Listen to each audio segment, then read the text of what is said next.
hapon Luzon, Visayas at Mindanao at maging sa mga kababayan natin dyan sa abroad, mga OFW, immigrants, magandang hapon po sa inyong lahat. Time check po tayo, alas 5 na po ng hapon at nandito po tayo sa may Eternal Garden. Dito po ito sa Caloocan, East Service Road po ito. At ito yung Skyway Stage 3 sa ating harapan. Ito po yung on-ramp at off-ramp. Dito sa kanan yung off-ramp, sa kaliwa naman yung on-ramp. Ito yun naman yung umpisa ng Nalex. Mula dito hanggang dun po yun sa may bakanting lote. Yung kumakaliwa dun sa may bakanting lote, malapit sa NLEX Toll Plaza. At ayan po yung i-update natin ngayong hapong ito. So wag na po natin patagalin to. Ito na, let's go! So ayan, mula dito sa harapan ng Eternal Garden, no? Ito yung gate. Dito ako nagumpisa magpalipad. So ang tagal ko nang naninirahan dito sa Caloocan, pero ni minsan di ko pa nasisilip yung loob na ito, Eternal Garden. So ganito pala kaganda sa loob, no? Hindi pala mga nitso yung nandyan. Talagang yung paglilibing dyan ano talaga, baon sa lupa, tsaka sa lapida lang yung nakalabas. Kagaya niya, no? Malinis at talagang mini-maintain na. So tatlo po yung gate dito, no? Dito sa may East Service Road, tapos doon naman sa may Baisa Road, tapos sa Quirino Highway. Yan, no? Kaya pala maraming mga nagja-jogging dito dahil talagang maganda talaga sa loob. Yan. Lagi akong dumadaan dito at nakikita ko tong gate dito. Minsan tumatambay ako dito, pero ngayon ko lang nasilayan yung loob nito na ganito pala kaganda. Yan, no? Wala akong masabi, ang ganda, oh. So ito naman yung Skyway Stage 3 mula Buendia patungo yan dito sa likuran natin, yung pinakadulo sa may NLEX footbridge. Papakita ko yan mamaya. Yung lagay ng traffic dito sa taas yan, talagang maliwalas. Yan. Araw po ngayon ng Lunes, ika-30 ng Disyembre, taong 2024. So ito na yung umpisa ng Nalex dito sa baba hanggang dun sa dulo, kakaliwa dun sa may bakanting lote. On ramp dito sa kaliwa, mga patungong south, at dito naman sa kanan, ito yung off ramp, yung mga galing south patungo dyan sa toll, NLEX Toll Plaza.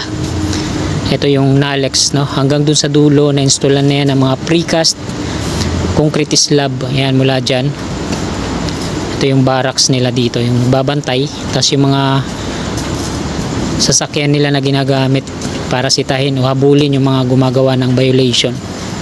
Ayan, mula dyan, ayan yung Nalex hanggang dun sa dulo. So na-install na yan ng mga precast concrete slab. Yung parapet wall nya hindi pa nagagawa, no? Pero may rebar na kagad.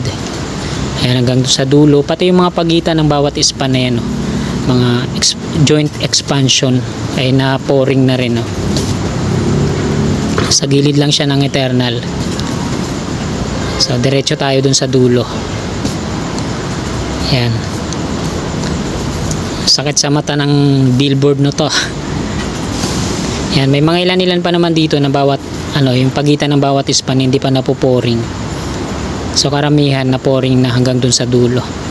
So ayan po yung NLEX footbridge. Hanggang dito po yung dulo ng Skyway Stage 3. To dito sa footbridge na to.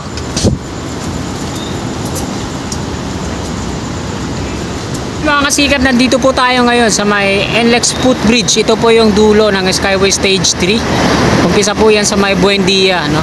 Patungo dito. At ito naman yung Nalex patungo doon sa may bakanting lote, kakaliwa, no? Ayun naman yung NLEX Toll Plaza sa unahan. At ayan na nga yung progress dyan sa mga gilid-gilid nya. Mayroon ng mga rebar, no? Para sa parapet wall. Tapos yung mga concrete slab nya at na-pouring na nga yung bahagi dun sa dulo, no? Ito yung mga uni-bridge girders yung ginamit dito, no? Tapos dyan sa baba, mga plastic barrier, dyan pumaparada yung mga heavy equipment nila. At meron na rin silang ginawa dyan, no?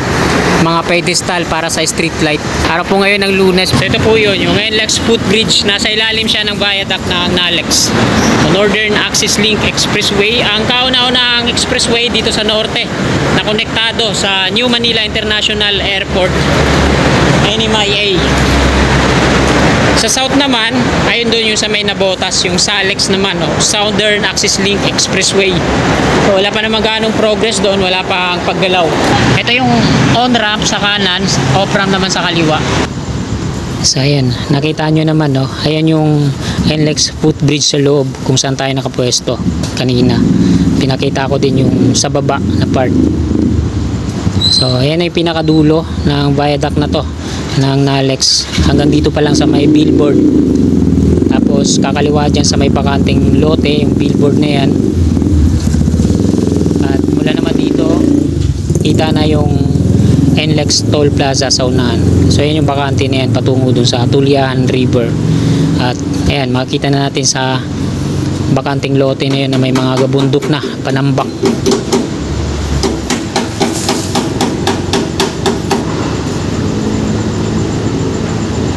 Ayan yung toll, mga patungong Bulacan.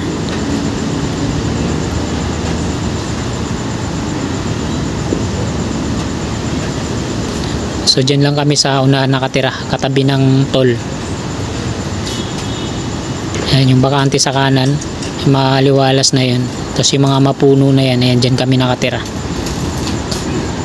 Doon sana ako magpapalipad sa may bakante na yun, yung maliwalas na yun. Kaso medyo bawal. So ayan yung patungo dun sa Tulyahan River. Yan, yung mga gabundok na panambak na yan, paumpisa ng NALEX. Yan, pero wala pa namang senyales ng construction dyan. Yan yung billboard na natapyas sa bahagi na yan sa kaliwa. Kasi tatama siya dyan sa may viaduct sa dulo. At hanggang dyan pa lang yung mga precast slab, concrete slab na install.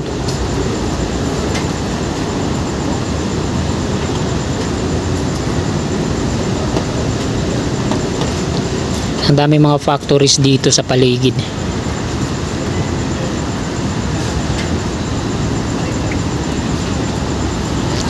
Ayan ulit yung NLEX footbridge, yung dulo ng Skyway Stage 3, yung pagbaba dyan sa off-ramp at on-ramp.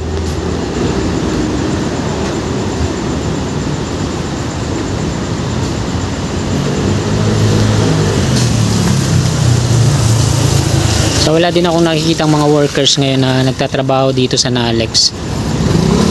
Ang kauna-unahang expressway na konektado dito sa New Manila International Airport sa Taliptip, Bulacan. So ito na po yung pinaka-latest na progress nyo ngayon dito. Nakabakasyon na yata yung mga workers, wala tayong nakikitang mga nagtatrabaho dyan. Yan, dire-diretso yan patungo dun sa dulo sa Cloverleaf Ayala Malls, Balintawak.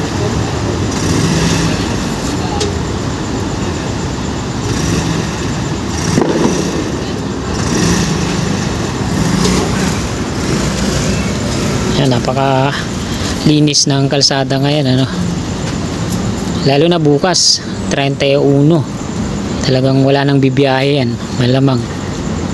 Nakita ko lang dyan sa dulo yung gwardiya, kasi baka mamaya may magdire-diretso dyan na mga motorista, kasi open yung dulo.